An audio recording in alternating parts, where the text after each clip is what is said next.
بسم اللہ الرحمن الرحیم۔ آج کا ہمارا جو لیسن ہے وہ نیکسٹ والی لائن سے ریلیٹڈ ہے۔ اس سے پہلے ہم نے جیم تک پڑھا، اب جیم سے آگے پڑھیں گے۔ یہ جو نیکسٹ لیٹر ہے جیم ہی کی شکل سے ملتا جلتا ہے، جیم سے ملتا جلتا شکلن ہے یہ لیٹر، اور بس اس میں ایک فرق ہے، اس میں بیچ میں ڈاٹ نہیں ہے۔ جیم میں ڈاٹ تھا، اس میں ڈاٹ نہیں ہے۔ تو اس کو پڑھنا ہے ہا، اس کو ایک الف کے برابر کھینچ کر پڑھنا ہے، جس طرح ہم نے با تا اور سا کو پڑھا تھا۔ اس کو پڑھنے میں ہا کو ایک الف کے برابر جو کھینچ کر پڑھیں گے اس کی شکل یہ ہے۔ ہا کو الف کے ساتھ لکھا جاتا ہے پڑھنے میں، یعنی اس طرح پڑھا جائے گا یہ۔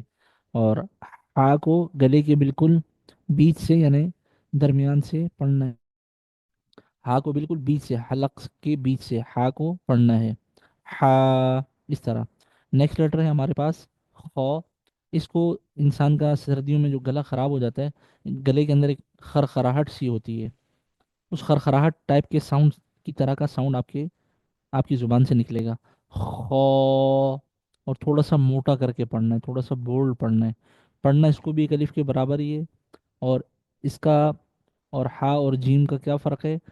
خو کے اوپر ایک ڈاٹ ہوتا ہے اوپر ٹاپ پر، ہا بالکل خالی ہوتا ہے، اور جیم کے پیٹ میں اسٹمک میں ایک ڈاٹ ہوتا ہے۔ اور ہا اور خو کو ایک الف کے برابر کھینچتے ہیں، جبکہ جیم کو تین الف کے برابر کھینچ کر پڑھتے ہیں۔ اس کے بعد نیکسٹ لیٹر ہے دال۔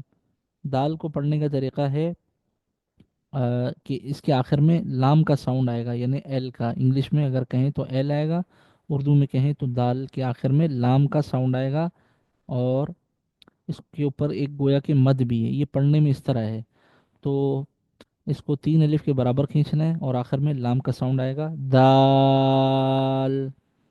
جیسے ہم اردو کے اندر بولتے ہیں دال چاول، یا دال چاول جیسے کھاتے ہیں دال، وہی والا ساؤنڈ دال کا دال ہی ہے۔ نیکسٹ لیٹر جو کہ اس سے ملتا جلتا ہے، اس کا نام ہے ذال۔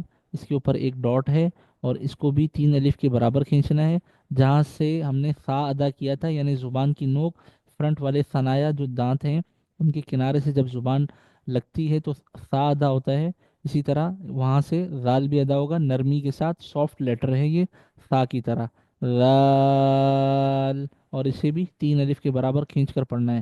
آ جائیں نیکسٹ لیٹر کی طرف، اس کا نام ہے را۔